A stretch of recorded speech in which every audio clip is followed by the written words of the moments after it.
ஒரு பல்லாண்டு வாழ்க்கைன்னு ஒரு படம். அதில் ஒரு வாணிஜிராமையா அம்மா பாடுவாங்க. புலவர் தான் எழுதுனா நினைக்கிறேன் அந்த பாட்டு. அது ஒரு 4 வரி வரும். ஏழைகளை பார்த்தால் என்ன நினைப்பாய், அவர் ஏழைகளை பார்த்தால் என்ன நினைப்பாய், ஏழைகளை பார்த்தால் என்ன நினைப்பாய், அவர் சொல்லிட்டு இந்த வள்ளலை போல் அள்ளி கொடுப்பாயா.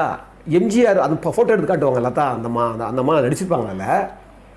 ஏழைகளை பார்த்தால் என்ன நினைப்பாய், கோடி செல்வம் வந்து சேர்ந்த பிறகு இவரை மாதிரி கொடுப்பியான்னு ஒரு வரி வரும் அதில்.